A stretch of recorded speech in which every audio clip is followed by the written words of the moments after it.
English learners. Welcome back to English with Emily, your cozy place to learn easy English through real daily life conversations.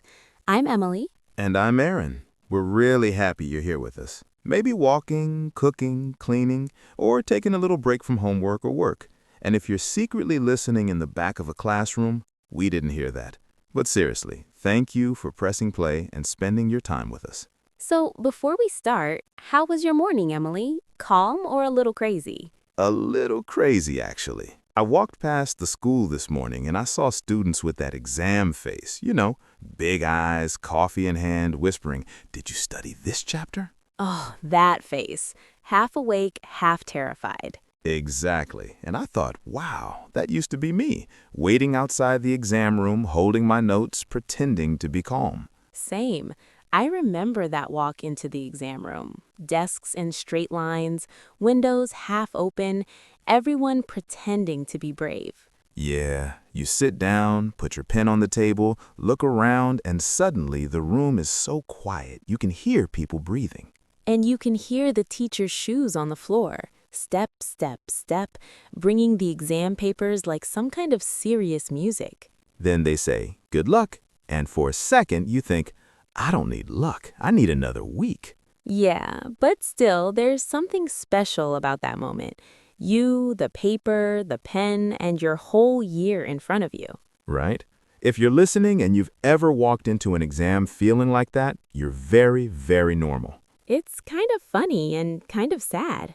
We spent so many years in school doing tests and chasing grades. And then one day, real life says, okay, now talk to people, solve problems, make decisions.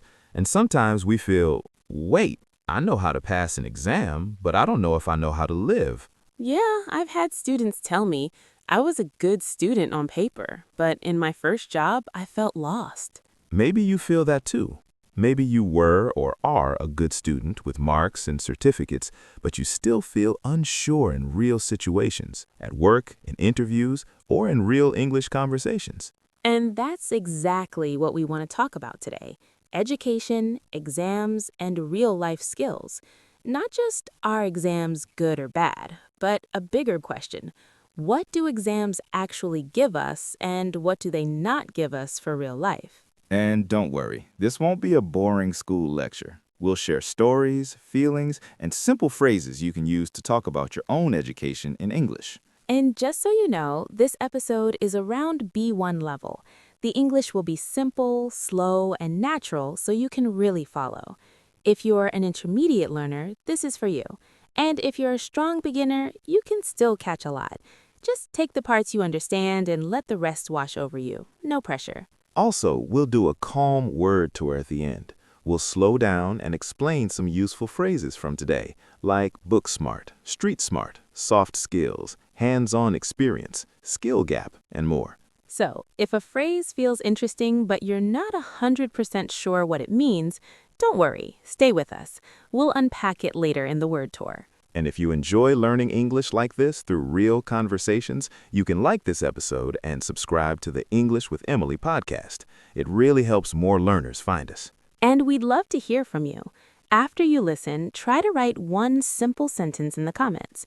You can tell us, I was book smart in, or one real life skill I want to build is.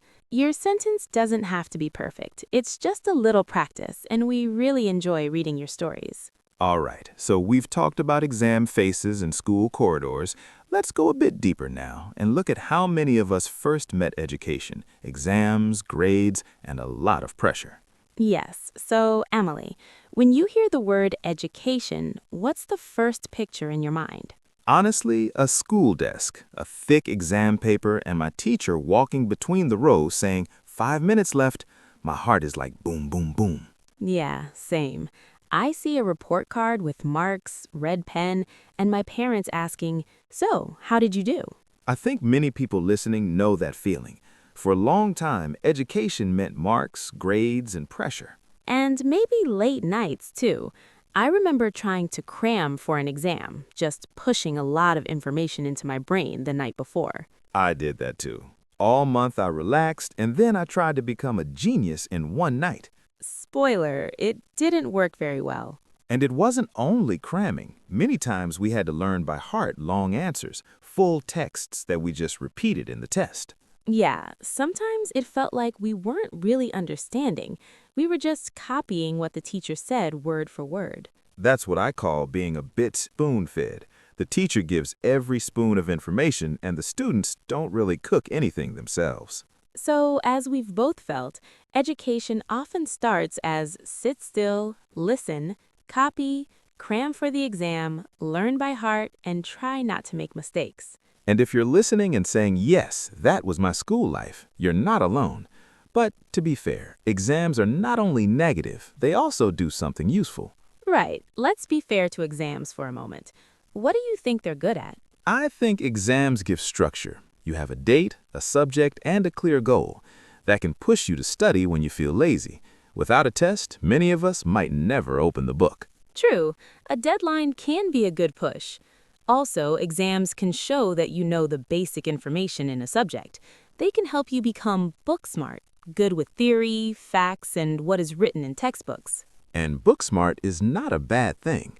It means you can understand ideas, remember details, and work with information. That's useful in many parts of life, like university, planning, or learning new things later. So, as we said, exams can train discipline, focus, and memory. Those are real skills. But we also know they don't show the full picture. Exactly. Let's talk about where they fall short, where exams are not enough on their own. Imagine a student who always gets top marks. They remember everything, they write the perfect answers. On paper, they look amazing. We can say they tick all the boxes. Their marks, their report, their CV, they match all the requirements the system wants. But then, this same person has to lead a small team or solve a new problem at work or handle an angry customer, and suddenly they don't know what to do. That's when we see the difference between book smart and street smart. Book smart, strong with theory, tests, and information. Street smart, strong with real situations, people, and problems. Many schools make us very book smart, but not very street smart. That's what we call a skill gap, a space between the skills you have and the skills you actually need in real life. And if you feel that gap, it doesn't mean you're stupid. It usually just means your education gave you more exam practice than life practice. So, if exams are not enough, what else do we need? We need to talk about real-life skills. When I say real-life skills, I think of things like communicating clearly, listening, working in a team, solving problems, and managing your time and stress. Many people call these soft skills. They're softer than math or grammar, but they are very powerful. For example, you need soft skills to explain an idea to your boss, to disagree politely, to comfort a friend, or to work with different personalities. We can also talk about real-world skills or real-life skills, skills you actually use outside the classroom, in daily life and at work, like writing a clear email, planning a small project, or talking to new people. And the nice thing is, many of these are transferable skills. You can take them from one job to another, from school to work, from your country to another country. For example, if you learn how to explain something simply, that's a transferable skill. It helps you in teaching, customer service, management, and even in your family life. So, as we discussed earlier, exams mostly test information from books, but life also asks for soft skills, real-world skills, and transferable skills. And we really feel this difference when we move from school to the real world. So, Aaron, do you remember a moment when your exam skills were not enough in real life? Yes, in school, I was good in English exams. I wrote nice essays and got good marks, so I thought I'm strong in English. Okay. Then, one day, my teacher asked me to give a short speech in front of the class, only 2 minutes. I thought, no problem, I know this topic.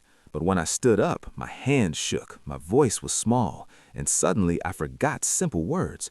I couldn't think on my feet. I couldn't find the right words quickly in that moment. Oh, I know that feeling.